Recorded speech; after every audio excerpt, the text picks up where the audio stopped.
Hi అండి. నమస్తే. నేను మీ Sunitha. Welcome back to our channel. ఈరోజు వీడియో వచ్చేసి చాలా మంచి వీడియో అండి. అందరికీ కూడా చాలా యూస్‌ఫుల్ అయ్యే వీడియో అనమాట. పూజలు చేసే ప్రతి ఒక్కరికి కూడా దీని గురించి తెలుసుకోవాలి అండి. చాలామందికి అనుమానం ఉంటుంది కదా! ఇంట్లో శంఖం పెట్టుకోవచ్చా? పెట్టుకోకూడదా? అలాగే ఊదొచ్చా? ఊదకూడదా? ఏ దిక్కున పెట్టుకోవాలి? ఇలాంటి చాలా అనుమానాలు ఉంటాయి కదండీ! అలాంటి వారు ఒకసారి ఈ వీడియోని ఎక్కడ కూడా స్కిప్ చేయకుండా పూర్తిగా చివరి దాకా చూడండి. మీ అనుమానాలన్నీ పూర్తిగా పటాపంచలైపోతాయన్నమాట. ఇంట్లో శంఖం అయితే పెట్టుకోవచ్చండి. ఈ శంఖం వచ్చేసి నేను రామేశ్వరం వెళ్ళినప్పుడు ఈ ఇయర్ తీసుకున్నానండి. మొన్న సంక్రాంతి వెళ్ళినప్పుడు తీసుకున్నాననమాట. లాస్ట్ ఇయర్ ఇంకొక శంఖం తీసుకున్నాను. ఈ శంఖం వచ్చేసి దక్షిణావృత శంఖం అండి. ఈ శంఖము ఊదడానికి రాదండి. కేవలం ఇంట్లో పెట్టుకోవడానికే వస్తుంది. అది కూడా మనం ఇంట్లో చిన్న శివలింగాలు ఉంటాయి కదండీ! ఆ శివలింగానికి ఈ శంఖంలో నీరు నింపి అభిషేకం చేయడానికి, అలాగే తులసి కోటకి నీరు వేయడానికి మాత్రమే ఈ శంఖం యూజ్ చేస్తారండి. అలా ఇంట్లో దేవుని గదిలో అలా శంఖం పెట్టుకున్నా పర్వాలేదండి. బొట్టు పెట్టి దేవుని గదిలో అలా పెట్టుకుంటే సరిపోతుంది. అలాగే ఇంకొక శంఖం ఉంటుందండి. ఆ శంఖాన్ని ఊదొచ్చనమాట.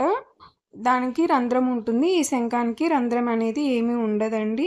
అలాగే ఇంట్లో ప్రతిరోజు కూడా శంఖం ఊదొచ్చా? ఊదకూడదా? అనే అనుమానానికి వస్తే ఇంట్లో శంఖం ఊదకూడదండి. ప్రతిరోజు కూడా ఊదకూడదు శంఖాన్ని. మామూలుగా అయితే పంతులు గారు శాస్త్రం ప్రకారం ఏం చెప్తారు అంటే ఇంట్లో శంఖాన్ని ఊదకూడదండి.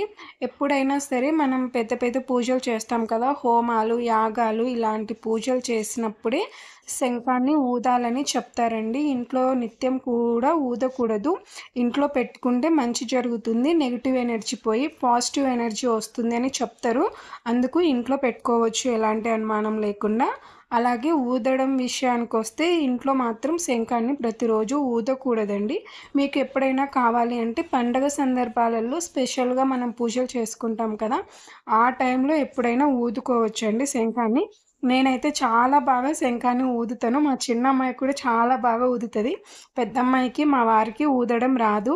కాకపోతే అది ఇంట్లో ఊదకూడదు అని పంతులు గారు నాకు చెప్పడంతోటి నేను ఊదడం లేదండి. జస్ట్ అలా బొట్టు పెట్టి రోజు పూజ చేసేటప్పుడు పువ్వులు పెట్టి పూజ చేసుకుంటాను అంతేనండి. ఈ శంఖం వచ్చేసి నేను రామేశ్వరంలో తీసుకున్నాను. 2 కూడా రామేశ్వరంలో తీసుకున్నాను. ఈ ప్లేస్‌లో తీసుకున్నానండి. ఈసారి బాగా క్రౌడ్ ఉందని చెప్పాను కదా! ఎక్కడెళ్ళినా కూడా బాగా క్రౌడ్ ఉందని చెప్పాను కదా! ఎందుకంటే అందరికీ ఆల్మోస్ట్ 10 డేస్ వచ్చాయి. 1 వీక్ టు 10 డేస్ హాలిడేస్ వచ్చాయి కాబట్టి అందరూ కూడా ఇలా బయట క్షేత్రాలు తిరగడము, బాగా టూర్‌లు ప్లాన్ చేసుకొని బాగా వచ్చారు. ఇక మీకు ఈ వీడియోలో మీ అనుమానాలన్నీ క్లియర్ అయ్యాయి అని అనుకుంటున్నాను. శంఖం ఇంట్లో పెట్టుకోవచ్చండి. అలాగే ఊదకూడదు. ఈ వీడియో మీకు యూస్‌ఫుల్ అనిపిస్తే ప్లీజ్ లైక్ చేయండి. మీ ఫ్రెండ్స్ అండ్ ఫ్యామిలీస్‌కి షేర్ చేయండి. ఇలాంటి మరిన్ని వీడియోస్ కోసం మన ఛానెల్‌ని సబ్స్క్రైబ్ చేసుకోండి.